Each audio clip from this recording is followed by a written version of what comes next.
لوگوں کے درد کو بھی سمجھ. اولیاء چشت میں جس بزرگ نے اپنے زمانے میں بڑا عروج پایا ان کا نام خواجہ قطب الدین بختیار کاکی ہے. سب بولیے رحمت اللہ تعالی علیہ. خواجہ قطب الدین یہ شہزادے تھے اور مرید ہوئے تو خواجہ معین الدین صاحب کے ساتھ ہی آ گئے دلی میں. خواجہ معین الدین صاحب کی بھی کیا بات، عطائے رسول ہند الولی، اور ان کے مرید تھے بابا فرید الدین گنج شکر رحمت اللہ علیہ.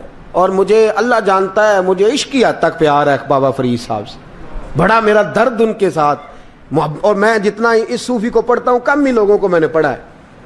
حضرت بابا فرید کے پیر اور خواجہ معین الدین صاحب کے خلیفہ کیا نام ہے؟ خواجہ قطب الدین.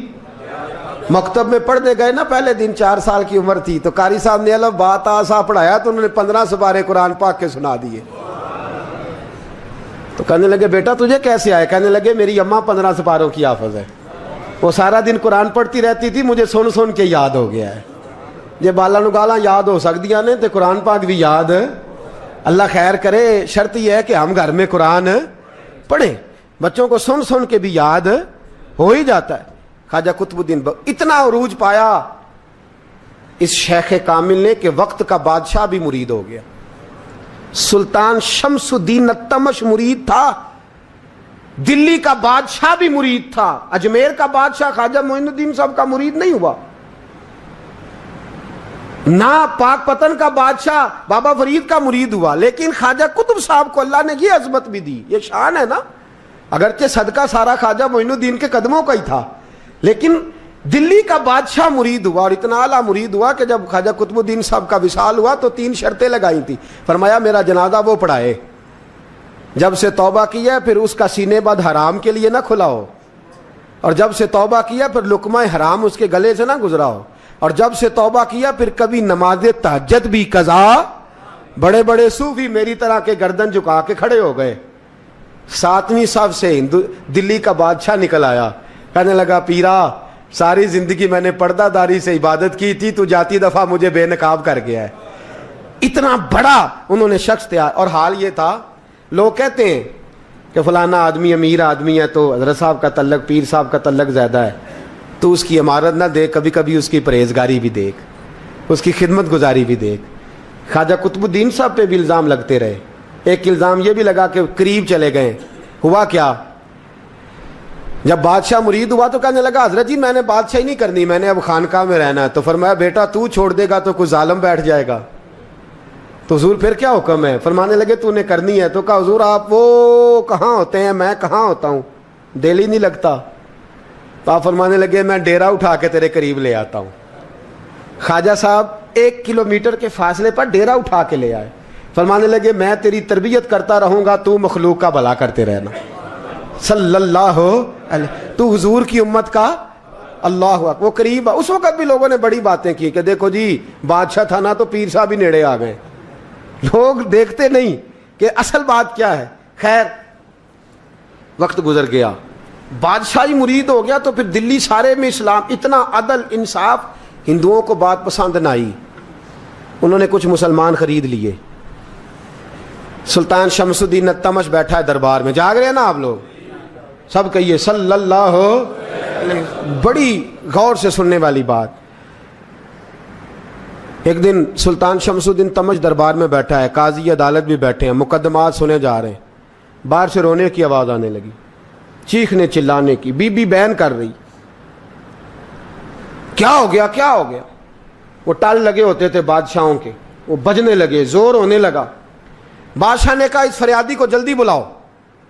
وہ اندر عورت آئی تو چیخ چیخ کے رو رو کے اس نے اپنے کپڑے پھاڑ پھاڑ کے، برا حال، 2 مہینے کا بچہ. لوگ اس کی آہو زاری پر اس کی طرف متوجہ. بھی کیا ہوا، پانی پلاؤ بٹھاؤ، یہ کیا ہو گیا. کہنے لگی لٹ گئی، عزت برباد ہو گئی، تباہ کر دی گئی. میں کیا ہوا؟ کہنے لگی بادشاہ ایک شخص میرا غیر شرعی خامند بنا، پھر مجھے حمل ہوا، پھر میری گود میں یہ بچہ ہے 2 مہینے کا.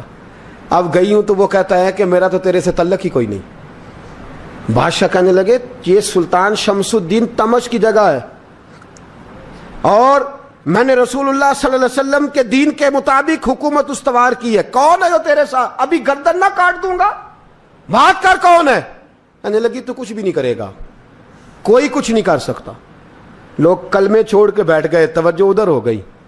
پراپوگنڈے بڑا اثر کرتے ہیں معاشرے پہ, رنگ ایسا عجیب ہے, انداز ایسا عجیب ہے. فرمایا بات تو کر.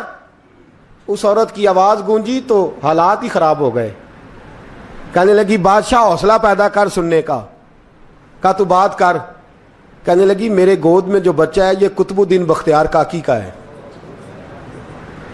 یہ تیرے پیر کی ناجائز اولاد ہے. اٹھاؤ, پروفیسر سلیم چشتی نے پی ایچ ڈی کی ہے, وہ لکھ رہے ہیں اس واقعے کو. تیرے پیر کا ناجائز بچہ ہے. ہاتھ کانپنے لگے بادشاہ کے. کہنے لگے یا اللہ کبھی تو قیامت برپا کر دے تو معاملہ ٹھیک ہو جائے, میں تیری زبان کھینچ دوں گا تیری گردن. تو نے بات کیسے کی؟ کہنے لگی میں نے کہا تھا نا تیرے اندر حوصلہ نہیں, میری عزت تار تار ہو گئی اور تو پیر بچا رہا ہے. اللہ اکبر.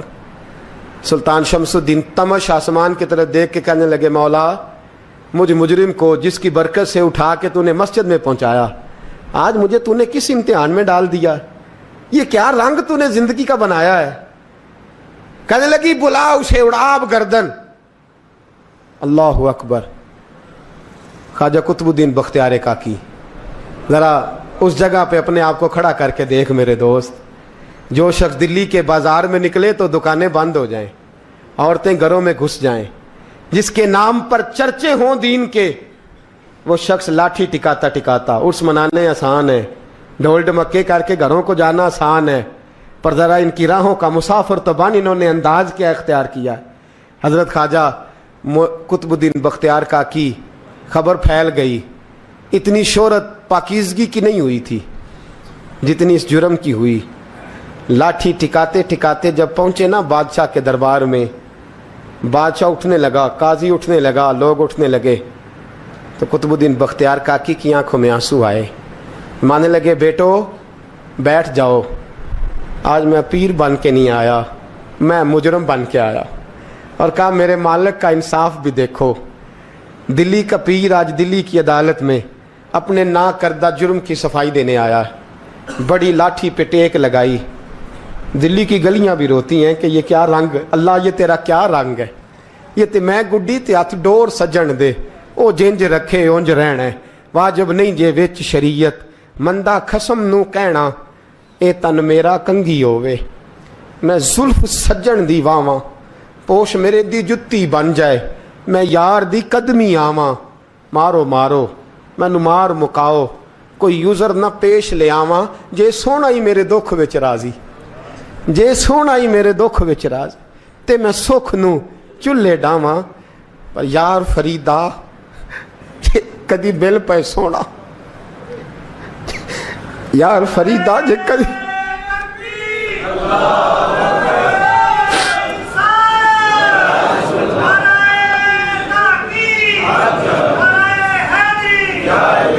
یہ کدی مل پہ سونا, بس انہوں رو رو حال سناواں. ٹیک لگائی ہے. کہنے لگی بی بی بول دے گواہی. کہنے لگی بی بی رب جانتا ہے, رب کا رسول جانتا ہے, پر میں تجھے نہیں جانتا, تو کون ہے؟ کہنے لگی اچھا وہ لوگوں کو بھیج کے تہجد کے بہانے پچھلے دروازے مجھے اندر بلانا, رب تیرا بھول جانا. پھر رونے لگی, پھر مکر کرنے لگی. مجھے بتائیے ایسا کوئی مقدمہ ہو تو لوگ کیا کہتے ہیں؟ یکدم حالات بدلتے ہیں کہ نہیں بدلتے؟ دلی کا ماحول ہی بدل گیا, سارا رنگ ہی بدل گیا. وہ عورت تو ہندو تھی, اس نے تو جھوٹ موٹ کے کلمے بھی پڑھ رکھے ہیں. اللہ اکبر. خواجہ صاحب پوچھتے ہیں گواہ ہے کوئی تیرے پاس؟ تو 4 کلمہ پڑھنے والے کھڑے ہو گئے. اللہ کرے کلمہ پڑھنے والے بکا نہ کریں, آمین تو کہیں. وہ کھڑے ہو کے کہنے لگے ہاں ہم نے آتے بھی دیکھا ہے, جاتے بھی دیکھا ہے. خواجہ قطب الدین صاحب نے نظر عثمان کی طرف اٹھائی, کہنے لگے اچھا جو تیری مرضی, میں گڈی تے ہاتھ ڈور سجن دے, وہ جنج رکھے اونج رہنا ہے, واجب نہیں وچ شریعت, مندہ خسم نو کہنا. کہنے لگے سلطان یار ایک رات کی مہلت نہیں دے دیتا؟ میں سویرے سلطان بھی رو پڑا کہ پیر صاحب میں میں نوکر اور میں بولتے ہیں اچھا حضور جیسے مرضی.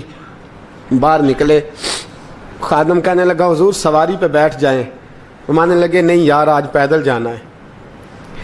اس دلی کے چونکوں نے مجھے بڑی سلامیاں دی ہے, ذرا میں دیکھوں تو صحیح دلی کے بازار میری رسوائی پہ کیا کہتے, مجھے ذرا یہ پتھر بھی کھانے دے, ان کا ذائقہ بھی. پیدل گئے, دنیا سو گئی تو دلی کے بادشاہ نے اجمیر کی طرف منہ کیا. خواجہ معین الدین حیات تھے. بے خبر ہو جو غلاموں سے وہ آقا کیا ہے, بے خبر ہو جو غلاموں سے وہ منہ کیا. کہنے لگے معین الدین میں کوئی لوارس تو نہیں نا, میں کوئی لوارس ہوں کہ یہاں جو میرے ساتھ مرضی ہو جائے. تیری مجبوریاں درست مگر تیرا وعدہ تھا ساتھ دینے کا وقت آیا ہے. میں کوئی لوارس نہیں کہ اب تو اجمیر میں بیٹھا رہے اور میں دکھ سارا اکیلے برداشت کروں. بڑھاپے کا مجھے بھی پتہ ہے, کمزوری کا مجھے بھی پتہ ہے, ذوف کا مجھے بھی پتہ ہے, پر تتی تھوڑے تھکڑے خاندڑیاں, میں بھی تو تیرے نام تو مفت بھی خاندڑیاں. مجھے بھی تو پتہ ہے نا منم غلام نے علی حیدریم قادریم دمز احمد رضا خامی زنم. میں نے بھی تو اپنا نام نہیں نا جپا, تیرا ہی جپا ہے ساری زندگی. یہ لفظ کہے, کہتے میں رویا. آنکھ لگی تو حضرت خواجہ معین الدین صاحب خواب میں ملے. کہنے لگے قطب الدین میرا انتظار کرنا, میں پہنچ رہا ہوں. میرا انتظار کرنا, میرا انتظار. کیا کہا میاں صاحب نے, کہتے ہیں مالی دا کم پانی دینا, پھل کچے ہون یا پکے, اے پیر مرید دے سر تے ہی رہندا ہے, جھوٹے ہون یا سچے. میں آیا, فکر نہ کرنا. حضرت سویرے اٹھے, پھر گئے عدالت. پھر کہا نام بھائی پروٹوکول, مجرموں کا پروٹوکول نہیں ہوتا, میں اکیلا جاؤں گا. جس کے آگے پیچھے نعرے ہوتے تنے تنہا. 2-4 منٹ زیادہ لے لوں آج آپ حضرات. کہتے میں پہنچا عدالت اور جا کے جب کہا نا کہ ہاں جی حضور بتائیے, گواہ بھی خلاف ہے, مقدمہ بولیں, تو کہنے لگے مجھے میرے شیخ نے حکم دیا ہے کہ میرا انتظار کرنا. پھر وہ جو باتیں کرنے والے تھے کہنے لگے جی کون گیا تھا اجمیر, کون آیا ہے وہاں سے, ہمیں روحانی باتیں نہ بتائی جائیں. یہاں سے تو ایک دن میں پہنچا نہیں جا سکتا, ٹرین بھی 36 گھنٹے لیتی ہے دلی سے جانے میں. تو کہا یہ کیسے ہو سکتا ہے, کوئی رات کو رات آپ کو خبر ہو گئی, آپ کیس کو لمبا نہ کریں. بادشاہ مرید ہے, لگتا ہے کہ یہ راتوں رات بھگا دے گا پیر کو. اتنی باتیں خواجہ صاحب نے سنی. جب بے گناہ آدمی کو یہ باتیں سننی پڑتی ہیں پھر دل بڑا ٹوٹتا ہے, پھر بڑی تکلیف ہوتی ہے. حضرت کہنے لگے یارو تمہاری مرضی. شمس الدین تمش کی آواز گونجی, فرمایا جیسے انہوں نے کہا ویسے کیا جائے گا. 3 دن کے لیے عدالت برخاست کر دی جاتی ہے. چیم گوئیاں ہونے لگی, پھبتیاں کسی جانے لگی. تیسرے دن شام کا وعدہ تھا, چوتھے دن عدالت جانا تھا. قطب الدین بختیار کاکی کے پاس لوگ آ کے افسوس کرتے تو آپ بولتے نہیں. یہاں تو لوگ صفائیاں دیتے بولتے نہیں. فرماتے یار میں گڈی تے ہاتھ ڈور سجن دے, وہ جینج رکھے, میں اونج ہی رہنا ہے, جیسے اس کی مرضی ویسے. جیڑیاں گڈیاں آپ پہ اڈیاں ہو نہ چڑھن اونچائیاں, وہی گڈیاں اونچیاں اڈیاں جڑیاں سائیاں آپ چڑھائیاں. فرمایا ٹھیک ہے جیسے وہ رکھے, میں راضی ہوں. اللہ اکبر. تیسرے دن کی مغرب کا وعدہ تھا. جب مغرب کا سورج ڈوب گیا نا, بڑے قافلے اجمیر سے آئے پر معین الدین نہ آیا. وعدہ کیا تھا یار نے آؤں گا دن ڈھلے. وہ خواجہ غلام فرید صاحب رحمۃ اللہ تعالیٰ علیہ فرمایا کرتے تھے نا, کوا کھانے لگا آنکھیں تو کہنے لگے کاغا اے تن سارا ہی کھائیو, میرا چن چن کھائیو ماس, میرے 2 نین نہ کھائیو, مینو پیا ملن دی آس. نے کہا سارا کھا جا, آنکھیں چھوڑ دے. اس نے کہا تھا میں آؤں گا, انتظار لمبا ہو گیا ہے پر میری امید تو نہیں نہ ٹوٹی. مغرب کی اذان ہوئی تو لوگ کہنے لگے لو جی اب بس ہو گئی. خواجہ قطب الدین صاحب نے اللہ اکبر کہہ کے مغرب کی جماعت جب میدان میں کھڑی کی تو اپنی بھی چیخ نکل گئی, آئی نہیں. لیکن جب نماز کا سلام پھیرا تو خواجہ معین الدین صاحب کی 2 رکعتیں ابھی باقی تھیں. خواجہ صاحب پیچھے نماز پڑھ رہے ہیں, سلام پھیرا اور نماز کے بعد جب اٹھے نا تو خواجہ صاحب کے سینے کے سینہ لگا. تو کہا حضرت جی میں شہزادہ تھا, آپ نے کہا تھا خشک روٹی کھانا تو میں نے خشک کی کھائی ہے, آپ نے کہا تھا فاقے کرنا تو میں نے کیے ہیں, آپ نے کہا وطن واپس نہیں جانا تو میں نہیں گیا. حضور اس امتحان کا آپ نے بتایا ہی نہیں تھا کہ مجھے بتا جاتے. اب اس سفید داڑھی سے میں جواب دیتا پھروں. خواجہ معین الدین صاحب نے جھٹکا, پیچھے ہٹ, تو زیادہ عزت والا ہے کہ یوسف زیادہ عزت والا تھا؟ تو زیادہ مقام والا ہے کہ عائشہ زیادہ مقام والی تھی؟ چپ کر, یہ کچھ صوفیاء کا طریقہ ہے, چپ کر. عرض کی حضور غلطی ہو گئی, میں پہلے نہیں رویا, تو ملا ہے تو رویا ہو. میں پہلے نہیں تڑپا, میں نے شکوا نہیں, تو ملا ہے. اپنا ہی کو ملے تو دکھ یاد آتے ہیں نا. فرما چپ کر, جا سلطان سے کہہ دے سویرے نماز کے بعد عدالت لگا دے. سویرے جب عدالت لگی نا تو خواجہ معین الدین صاحب بازو پکڑا خواجہ قطب صاحب کا, نکلے تو دیکھا لائنیں لگی ہیں, مجمع لگا ہے, آنکھوں میں آنسو آ گئے. کہا حضور آپ کیوں روتے ہیں؟ فرمایا میرا دل تھا لوگ میرے کتب کی شان دیکھنے آئے, یہ کتنے بدبخت ہیں, میرے کتب کی رسوائی دیکھنے آئے. کتنے نالائق ہیں, رسوائی دیکھنے اتنے آئے ہیں, شان دیکھنے آتے ہی نہیں. اللہ اکبر. جب میدان لگا خواجہ صاحب پہنچے, عورت کو کہنے لگی اللہ سے ڈر جا, وقت تھوڑا ہے, تو مر جائے گی. کہنے لگی مجھے داستانیں نہ سنائیں. قاضی صاحب سے کہنے لگے قاضی صاحب آپ حقیقت حال سے آگاہ ہیں, خیال کریں. کہنے لگے خواجہ صاحب دلیلیں نہ دیں, گواہ لائیں, واز نہ کریں.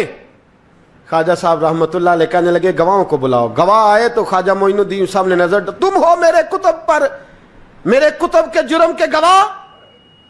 ان کی زبانیں کانپنے لگی, ہاتھ کانپنے لگے. میں بولتے کیوں نہیں؟ جب ان کی نظریں جھکی تو بادشاہ کہنے لگا اگر اب تم نے گواہی نہ دی تو تمہیں میں مجرم بنا کے 80 کوڑے ماروں گا. کہنے لگا جی دیکھا ہے ہم نے تہجد کے وقت. جب سب گواہیاں پوری ہو گئیں, عورت بھی تڑپ رہی ہے, رو رہی ہے, 2 مہینے کا بچہ گود میں ہے. اب بولیے. علماء ظواہر بھی کھڑے ہیں, حسد کرنے والے جلنے والے بھی کھڑے ہیں, ہندو تو ویسے ہی تالیاں بجا رہے ہیں. اجمیر کا بوڑھا, اور یہ آخری پھیرا تھا خواجہ معین الدین کا دلی میں. اس کے بعد ظاہراً دوبارہ نہیں آئے. اٹھے لاٹھی ٹکاتے اور میدان کے اندر جا کے نا, بڑے میدان میں مجمع تھا, سر سجدے میں رکھا. کہنے لگے یا اللہ میں ہندوستان مرضی سے نہیں آیا, تیرے رسول کا بھیجا آیا ہوں. پھر اٹھے اور کہنے لگے مولا تیرے نبی کا فرمان ہے کہ میری امت کے علماء بنی اسرائیل کے نبیوں کی طرح ہوں گے. اگر یوسف کے لیے بچہ بول سکتا ہے تو میرے کتب کے لیے بھی بولنا چاہیے. اگر یوسف علیہ السلام کے لیے بول سکتا ہے تو میرا قطب الدین بھی سچا ہے, اس کے لیے. پھر اٹھے, اس بی بی کی طرف بڑھے. لوگ کہنے لگے نہ جانے اب کیا ہوگا. جب اجمیر کے بادشاہ نے, عطا رسول نے, ہند الولی نے, امام الاولیاء نے کپڑا کھینچا اور کہنے لگے وہ بچے تو جانتا ہے نا تیرا باپ کون ہے, 2 مہینے کا بچہ. جب نانا بولا تو بی بی کہنے لگی اب کیا کر رہے ہو, بچے بھی کبھی بولے ہیں. میں بی بی چپ کر, ان اللہ علی کل شیء قدیر, میں کمزور رب کا ماننے والا نہیں, قدرتوں والے رب کا ماننے والا ہوں. وہ چاہے تو بچے بھی بولتے ہیں. قرآن کہتا ہے حضرت عیسیٰ بولے تھے انی عبداللہ آتانی الکتاب. مریم بھی تو ولی اللہ تھی, وہ نبی تو نہیں تھی. اگر ولی اللہ بنی اسرائیل کا ہو بچہ بول سکتا ہے, تو اگر ولی اللہ محمد عربی کی امت کا ہو تو بچہ پھر بھی بول سکتا ہے. یوں کپڑا ہٹایا, بچہ بول. 2 مہینے کا بچہ ماں کی گود میں اٹھ کے بیٹھ گیا اور بچہ بول کے کہنے لگا السلام علیکم یا ولی اللہ. جب یہ لفظ ادا کیے تو نعرے لگنے لگے, لوگ رونے لگے. بی بی بے ہوش ہو کے گری, فرمانے لگے مجھے سلام نہ کر, میرے کتب کی بات بتا. کہنے لگا قسم ہے اللہ کی عزت کی, وہ سامنے مجمع جو سردار بیٹھا ہے وہ میرا باپ ہے. قطب الدین تو بے گناہ ہے, قطب الدین تو بے گناہ ہے, میرا باپ تو وہ بیٹھا ہے. یہ قاضی بھی سازش میں شریک ہے, کئی مسلمان خریدے گئے, یہ گواہ خریدے گئے. جب گواہی ہو گئی, بچہ یہ لفظ کہہ کے اللہ اکبر کہتا ہوا پھر چپ کر گیا. خواجہ قطب الدین صاحب کا بازو پکڑا, خواجہ معین الدین صاحب نے مجمع سے باہر نکلے. لوگ کہنے لگے حضور آپ کچھ بولتے نہیں. فرمانے لگے جس نے بولنا تھا وہ بول چکا ہے, جس نے بولنا تھا وہ جو جادو, وہ جو سر چڑھ کے بولے. فرمایا تم نے افواہوں پہ نظر رکھی اور میں نے اللہ کی قدرت پہ نظر رکھی. تم نے اس کے کردار کو جھنجھوڑا اور میں نے اس کے کردار کو تعمیر کیا. حضرت سلطان شمس الدین تمش بھی پیچھے دوڑے, کہا حضور کہاں لے جا رہے ہو؟ فرمایا کتب میرا ہے, میں جمائر ساتھ لے کے جا رہا ہوں.